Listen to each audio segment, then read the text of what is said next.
दर्शकों, स्वागत है आपका हमारे विशेष कार्यक्रम दिशा धाम में और मैं हूं आपके साथ आरजू दुबे। दर्शकों, दिशा धाम एकमात्र ऐसा कार्यक्रम जिसके साथ जुड़कर आप अपने कदम अध्यात्म की ओर बढ़ा सकते हैं। जी हाँ, हम लगातार आपसे जुड़ने का प्रयास करते हैं, गुरु माँ आपसे जुड़ने का प्रयास करती हैं, आपके सभी तमाम सवालों के जवाब देने का प्रयास करते हैं जो आपको अध्यात्म की ओर ले जा सके। तो चलिए कार्यक्रम की शुरुआत करते हैं, लेकिन इससे पहले हमारे साथ स्टूडियो में बेहद ही खास मेहमान मौजूद हैं।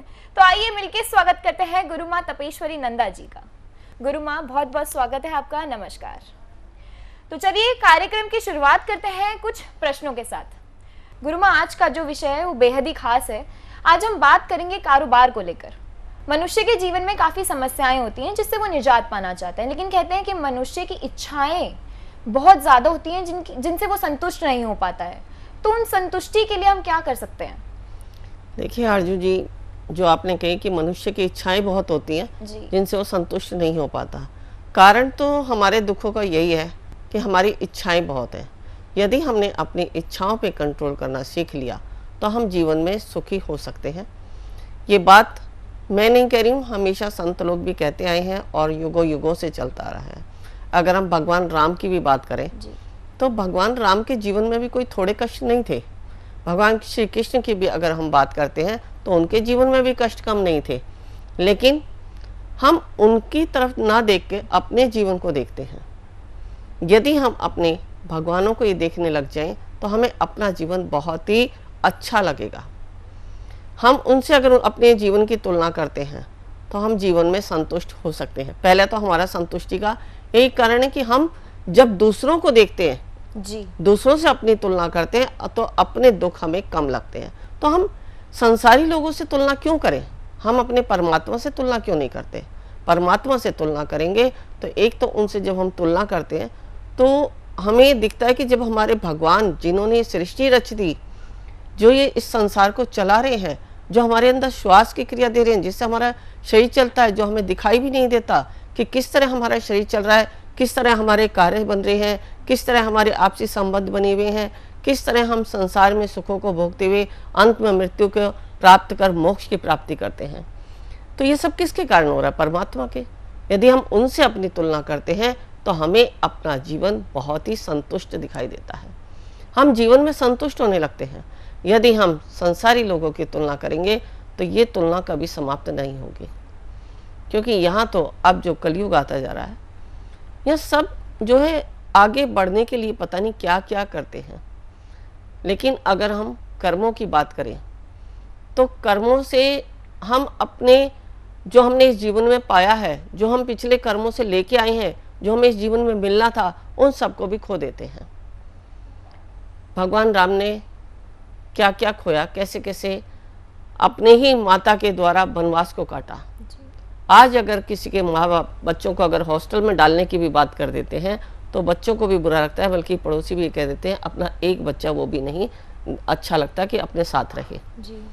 लेकिन भगवान राम ने वनवास काटा, उसके बाद माता सीता से दूर हुए, उसके बाद जो उनका हुआ वो तो आप सब जानते ही हैं। क्योंकि यहाँ अगर हम पूरी कथा सुनाने लगते हैं तो हमारा टॉपिक, जो सब्जेक्ट है, हमारा जिस विषय पे हम बात करना चाहते हैं, वो विषय ही अधूरा रह जाता है। इसलिए मैं थोड़े ही शब्दों में आपको बहुत कुछ बता देना चाहती हूँ कि हम अपने प्रभु से, अपने परमात्मा से सीख लें, ना कि संसारी लोगों से। जब जब हम संसारी लोगों को देखेंगे तब तब हमें दुखों की अनुभूति होती रहेगी, और जब जब हम अपने से नीचे वालों को देखेंगे तो हमें अपने सुखों की अनुभूति होगी। तो हम सुखों की अनुभूति करें, दुखों की अनुभूति के लिए हम अपने ऊपर क्यों देखें?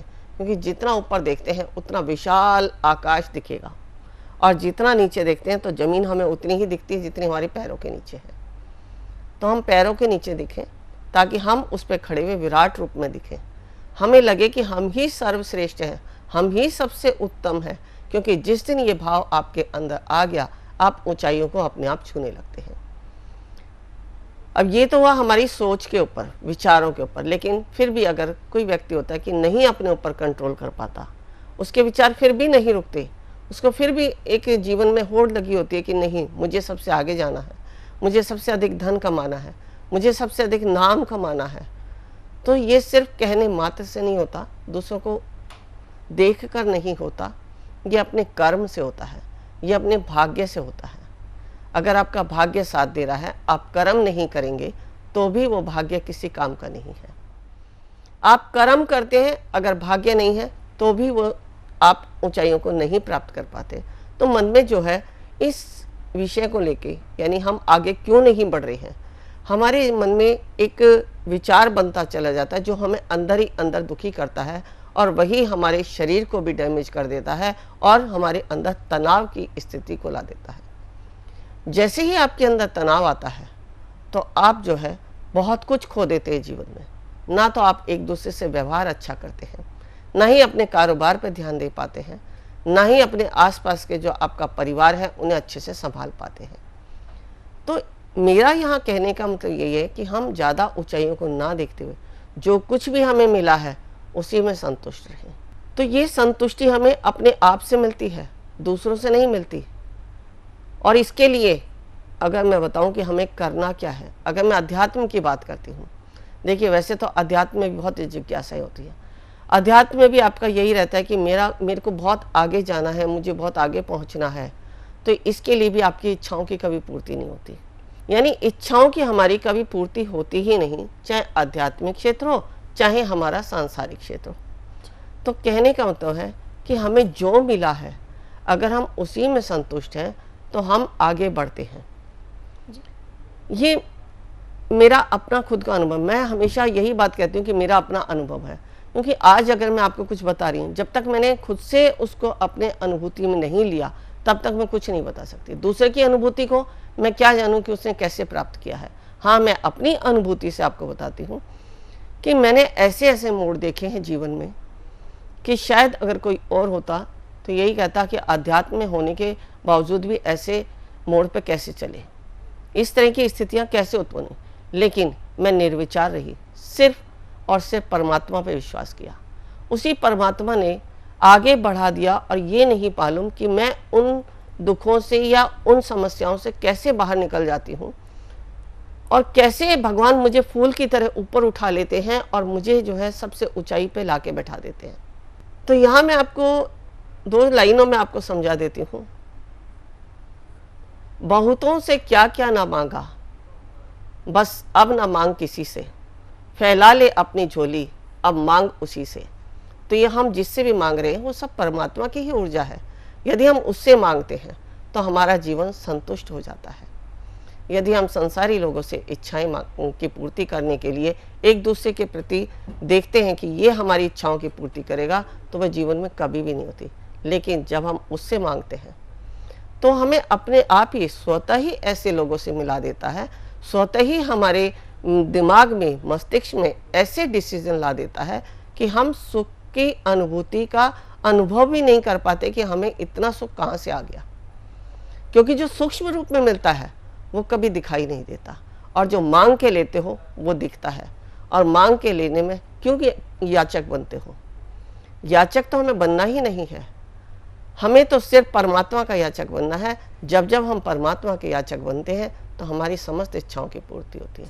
फिर भी लोग इतना सुनने के बाद भी, इतने सत्संग, इतने प्रवचनों में जाने के बाद भी उनके मन में परिवर्तन नहीं होता। तो यहाँ परिवर्तन के लिए हमारा अध्यात्म सबसे उत्तम विकल्प है कि जब हम अध्यात्म में जाते हैं तो इन सबको, इच्छाओं की पूर्ति को कंट्रोल करने के लिए, अपनी समस्याओं से बाहर निकलने के लिए, तनाव से मुक्त होने के लिए, समस्त नकारात्मक शक्तियों से बाहर आने के लिए हमें परमात्मा ऐसे ऐसे विकल्प देते हैं कि हम उनके द्वारा अपने आप को बाहर निकाल लेते हैं। गुरुमा, आपने बताया कि हम अध्यात्म से कैसे बाहर निकल सकते हैं जिससे हमारी समस्त इच्छाओं की पूर्ति हो सके। मैं जानना चाहूंगी कि वो कौन सा रास्ता है कि हम अपने दुखों से बाहर आ सकते हैं अध्यात्म के जरिए। देखिए आरजू जी, हम अध्यात्म के द्वारा बहुत कुछ जीवन में पा सकते हैं। अगर मैं 300 नोडल पॉइंट की भी अगर बात करती हूँ तो 300 नोडल पॉइंट में हमारे प्रत्येक नोडल पॉइंट पे बीज मंत्र होते हैं जी। हम उस बीज मंत्रों के द्वारा एक शब्द बना लेते हैं और कई शब्दों से एक पूरा मंत्र बन जाता है। यदि हम जीवन में उन मंत्रों का उच्चारण करने लग जाएं, या कुछ ऐसी मुद्राएं अपने जीवन में अपना लें कि जिनके द्वारा हमारी इच्छाएं जो है हमारे अंदर स्वतः ही उन इच्छाओं की पूर्ति होने लगती है। मैंने अभी 1-2 दिन पहले भी अपने शिष्यों को इस मार्ग पर ले जाने के लिए कुछ मुद्राएं और कुछ मंत्र करवाए थे, जिनके द्वारा हमारी उन मुद्राओं में ही मैंने सर्वप्रथम पहले तो अपने शरीर को फ्लेक्सिबिलिटी की तरफ ले जाने के लिए, क्योंकि जब भी हम अध्यात्म में जाते हैं तो हमारा शरीर इतना फ्लेक्सिबल होना चाहिए, इतना सुगठित होना चाहिए कि हमें कुछ भी किसी भी अवस्था में बैठकर यदि मंत्र जप करने पड़ जाए या ध्यान की अवस्था में बैठना पड़ जाए तो हमारे शरीर में इतनी क्षमता होनी चाहिए कि हमारा शरीर डैमेज ना हो। तो इसके लिए सर्वप्रथम मैंने ऐसी मुद्राएं करी कि अगर हम हाथों की कोई मुद्रा बनाते हैं तो उसके द्वारा हमारे शरीर में कैसे परिवर्तन आता है। इसके बाद आकर्षण शक्ति, जब आपके अंदर आकर्षण शक्ति होगी तभी आप एक दूसरे से अपने कार्यों की पूर्ति कर पाएंगे। यानी आपके अंदर आकर्षण नहीं है, आपके द्वारा लोग इरिटेट होते हैं, आपकी बात को नहीं समझते हैं, तो भी आप जीवन में सफल नहीं हो पाते। यहाँ आपकी इच्छाएं बस यही रहेंगी, कोई भी मेरे से संतुष्ट क्यों नहीं होता, मैं जीवन में आगे क्यों नहीं बढ़ पाता। तो इसके लिए हमारे शरीर के अंदर एक आकर्षण शक्ति होनी चाहिए। आकर्षण शक्ति का मतलब ये नहीं है कि आप किसी को अपने द्वारा आकर्षित करके अपने वश में करें। आकर्षण शक्ति यहाँ इसीलिए कही जाती है कि आपके अंदर एक ऐसी चुंबकीय शक्ति होनी चाहिए आपकी वाणी में, आपकी ऊर्जा में, जो सामने वाले को प्रसन्नचित्त कर दे और आपकी बात से सहमत होकर वो आपके साथ कार्य क्षेत्र में आगे बढ़ सके। इसके बाद हमारी जो भी इच्छाएं होती हैं, हम जब जब जीवन में आगे बढ़ते हैं तो हमारी इच्छाएं, काम वासनाएं हमें बहुत ज़्यादा परेशान करती हैं। तो इन पर नियंत्रण करने के लिए भी मैंने कुछ मुद्राएं कराई थी, जो कि मैं शिविर में कराती हूँ। यहाँ हम टीवी चैनल के माध्यम से आपको यहाँ नहीं बता पाते, इसलिए यदि आप चाहते हैं कि इन सब पे नियंत्रण करें और हम भी अपने जीवन में आगे बढ़ते चले जाएं, सूक्ष्म रूप से अपनी समस्त इच्छाओं की पूर्ति करते रहें, आपको पता भी नहीं चले कि कैसे, कब और किस तरह आपके कार्य पूर्ण हो गए और आप जीवन में आगे बढ़ते जा रहे हैं। फिर इसके बाद यदि आप अध्यात्म में जाते हैं तो आप कभी यज्ञ करते हैं तो आपको अग्नि का सामना करना पड़ता है। यदि आप कहीं ठंडे स्थान पर ध्यान करते हैं तो वहाँ आपको बर्फीली हवाओं का सामना करना पड़ता है। देखिए, मैंने जो कराया मुझे नहीं पता उसका रिजल्ट क्या है, लेकिन जब आप करके जाते हैं आप स्वयं से मुझे बताते हैं कि जब से आपसे हमने ये किया हमारे अंदर ये बदलाव आया, हमारी ये इच्छाएं खत्म हो गई। हमारे बहुत सारे तो ऐसे हैं जो नॉनवेज तक खाते थे, आज ये कहते हैं कि हमारी उससे भी इच्छा हट गई, अब हमारा मन जो है ग्लानि की तरफ जाता है। तो ये परिवर्तन हमारा इंटरनल होता है, आउटर नहीं होता। जब हमारी आंतरिक क्षमता उस चीज़ को मांगती है तो हम उस तरह की जो है चीज़ों का सेवन करते हैं, चाहे वे नशे की आदत हो या खाने पीने की आदत हो। तो हमारा जो इंटरनल परिवर्तन होता है वो सब अध्यात्म के रास्ते से होता है। ये नहीं है कि एक गुरु ने आपसे कह दिया कि आप नॉनवेज छोड़ दो तो आप छोड़ दोगे, ऐसा कभी नहीं होता। कंट्रोल जब हम उस क्रिया को करते हैं तो इंटरनल होता है। जो हमारी मुद्राएं हैं, जो अध्यात्म में सबसे पहला विकल्प मैं बताती हूँ, जो ध्यान की अवस्था में जाने का मार्ग है, जो हमें कुंडलिनी शक्ति जागृत करने का मार्ग है, उस मार्ग पर जाने के लिए मुद्रा विज्ञान सबसे उत्तम और सबसे पहला विकल्प है। जब हम ये मुद्राएं करते हैं तो हमारा इंटरनल परिवर्तन होता है, यानी हमारा खान पान, रहन सहन, अपना बोलचाल का तरीका सब जो है परिवर्तित हो जाता है।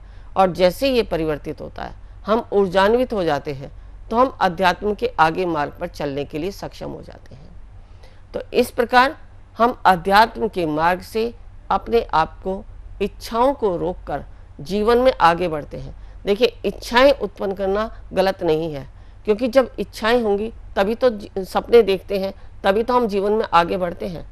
इच्छाएं देखना गलत नहीं है, लेकिन अगर उन इच्छाओं की पूर्ति नहीं होती, उनसे दुखी होना गलत है। तो इच्छाओं की पूर्ति करो, इच्छाओं की पूर्ति करने के लिए अध्यात्म के मार्ग पर चलो। देखिए, मैं एक आध्यात्मिक हूँ तो मैं अध्यात्म के मार्ग का ही चयन करूँगी, और मैं ये नहीं कहूँगी कि आप पूर्ण रूप से आध्यात्मिक हो जाओ। पूर्ण रूप से आध्यात्मिक नहीं होना है, आपको जीवन भी चलाना है, पैसा भी कमाना है, अपने परिवार को भी देखना है, अपने सगे संबंधियों को भी देखना है, हम अगर उसमें अध्यात्म को जोड़ दें तो हम ये सब जो है बहुत आसानी से कर पाते हैं। जो लोग आध्यात्मिक होते हैं, जैसे अगर मान लो एक महिला भोजन बना रही है या उसको बहुत सारे काम होते हैं, घर में कपड़े भी धोने हैं, सफाई भी करनी है, बच्चों को भी देखना है, अपने परिवार को भी देखना है, सगे संबंधियों को भी देखना है। अगर वही महिला घर में भजन कीर्तन चला के अपने कार्य को करती है तो उसे दिन भर में ये नहीं मालूम पड़ता कि उसका कार्य कब पूर्ण हो गया। तो ये तो एक दिन की दिनचर्या है, हम पूरे जीवन की बात करते हैं। अगर हम जीवन में परमात्मा तत्व को अपना लें तो हमारा जीवन कब और कैसे कट गया ये हमें मालूम भी नहीं पड़ेगा, और हमारे अनेक जन्म जो है आगे आने वाले भी सुधर जाते हैं, क्योंकि जो आज हम यहाँ बो के जा रहे हैं वही हमें आगे जाके काटना है। जैसी खेती आप करोगे वैसी ही आपको आगे मिलेगी। और खेती करने के लिए जैसे आपने देखा है कि जो अगर हम गेहूं की खेती करते हैं तो वहाँ आप कीड़े खाए हुए गेहूं नहीं लगाएंगे, वहाँ बहुत अच्छे अच्छे गेहूं आप लगाएंगे। आप भी ये सोचेंगे अगर मैं अच्छे गेहूं मट्टी में दबाऊंगा तो मेरी फसल अच्छी होगी। जब आप एक फसल के लिए इतनी बात सोच सकते हैं तो ये जीवन तो जो है कई अनेक योनियों के लिए है। तो हम इसी योनि में जो हमें मनुष्य शरीर मिला है, इस योनि में अगर अच्छे कर्मों की फसल उगा लें तो हमारे अनेक जन्म सफल हो जाते हैं और हमारी इच्छाओं की पूर्ति, जहाँ हमारी आरजू जी ने कही कि हमारी इच्छाएं, वहीं हमारी इच्छाओं की पूर्ति हो जाती है। और इच्छाएं जब मृत्यु के अंतिम चरण में हम होते हैं वहाँ हमारी कोई इच्छाएं नहीं होती, सिर्फ और सिर्फ परमात्मा का नाम होता है। तो हमारे अनेक जन्म जो है सुधर जाते हैं, क्योंकि जो आप अंतिम समय में सोचते हैं वही आपका कर्म बंधन बन के आगे आपको आने वाले जन्म में मिलता है। तो इसी जन्म में आप अध्यात्म की ओर अग्रसर हों। अध्यात्म में अगर आप हीलिंग प्रोसेस सीख रहे हैं तो वो भी अध्यात्म है। अगर आप कोई ध्यान साधना सीख रहे हैं तो वो भी अध्यात्म है। मेडिटेशन कर रहे हैं वो भी अध्यात्म, यानी जो भी कुछ अच्छा कर्म आप कर रहे हैं वही हमारा अध्यात्म है। तो समय का अभाव है, आगे आने वाले एपिसोड में हम चर्चाएं करते रहते हैं, आपको ज्ञानवर्धक बातें बताते हैं जिससे कि आपका जीवन सफल हो। मेरा और मेरी संस्था का यही एक उद्देश्य है कि आप जीवन में सफलता की तरफ स्वयं से चले, ना कि किसी दूसरे का सहारा लेके। जी बिल्कुल। दर्शकों, अगर आपके जीवन में भी कोई समस्या है तो परेशान होने की जरूरत नहीं है। लगातार हमारी टीवी स्क्रीन पर जो नंबर फ्लैश हो रहे हैं आप उस पर कॉल करके वो तमाम जानकारी गुरु माँ से ले सकते हैं। एक वेबसाइट भी फ्लैश हो रही है, आप उस पर जाकर भी जानकारी ले सकते हैं। अगर आप गुरु माँ से मिलना चाहते हैं तो आपको कुछ नहीं करना है, एक अपॉइंटमेंट बुक करना है, आप गुरु माँ से मिल सकते हैं। अगर आप दूर रहते हैं, गुरु माँ से बात नहीं कर सकते हैं, तो आप वीडियो कॉल के जरिए भी अपनी बात गुरु माँ से जान सकते हैं। समय का अभाव होता है। गुरु माँ, बहुत बहुत शुक्रिया हमसे जुड़ने के लिए। नमस्कार। ऋषिकेश में जो हम शिविर कराने जा रहे हैं, हमारा उद्देश्य है कुंडलिनी जागरण।